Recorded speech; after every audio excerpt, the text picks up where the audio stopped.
Hello mga Marcy! Dahil nakabakasyon pa si Chef, ako muna ang sasagot sa tanong na to. Ayan, tungkol sa naughty cakes. Medyo tanang damdamin niya sa mga naging reaksyon ng mga tao sa kanyang naughty cakes. Okay, so para sa akin, at akin lang to, opinion ko lang to, nasa sa iyo kung talaga bang gusto mong gumawa ng naughty cakes. At si Chef kasi, hindi siya tumatanggap ng naughty cakes. Kasi meron siyang maliit na anak, si Mini. At medyo maraming tanong ang Mini na ito. So, nahihirapan si Chef. And also, on a personal note, medyo, bilang halata, pero medyo conservative ang family ni Chef, lalo na ang kanyang parents. So, para sa kanya, naughty cakes is a no. Pero, there is a real demand para sa mga naughty cakes. Meron talagang market para dyan. And syempre, someone has to do it. Someone has to take the order. So kung ikaw, sa tingin mo, okay lang sa'yo, kaya ng damdamin mo, na gumawa ng naughty cakes, at hindi ka ma-hurt kung may mga bashers dyan sa paligid-ligid, na actually kagamang hindi naman nawawala yung mga bashers na yan. Lagi lang naman silang nandyan.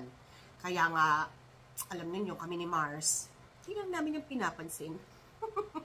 Dapat ready ka sa magiging reaction ng mga tao na medyo conservative. And the Philippines being very conservative. Pero sa totoo lang, ang business ay business. It doesn't mean na porkit ginawa mo yung cake na to, maharot ka na. Walang ganyan, te. Trabaho lang to, walang personalan. Kung sa tingin mo, para sa'yo ang paggawa ng naughty cakes, go for it. Go for gold. Go get it, girl. Pero kung sa tingin mo naman ay hindi mo kaya dahil, well, conservative ka din or ang family mo ay conservative at talagang hindi mo ma-convince ang sarili mo na gumawa ng mga courting, mga ganyan, then just say no. At ikaw naman na nakikiusyoso na lang, no, sa cake ng may cake, kang judger. Tapos sasabihin yung mga tao na, yak, bakit ganyan. Tayo ipokrita, di ba? Tiningnan mo nga, iinusyoso mo pa eh. Ibig sabihin, naging interested ka. Kaya wag kang ano. So, the bottom line is, kung nandito si Chef, ito ang sasabihin.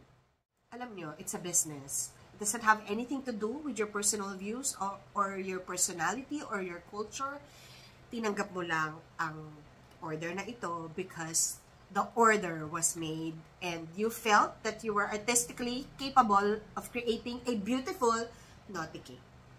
So, sa nagpadala ng question na to, I hope naman na nasagot ko ang iyong tanong and nabigyan ko naman ng hustisya ang mga nagmamaro dyan na nagsasabing dapat hindi ka tumanggap ng naughty cakes. Baka naman gusto nila na sila ang tumanggap ng Chari, walang ganon. Okay, so, ito po si Marcy. At sana nag-enjoy kayo sa aking munting segment today. At sana magdagal-tagal pa sa bakasyon si Chef para makabida-bida pa ako. Thanks for watching!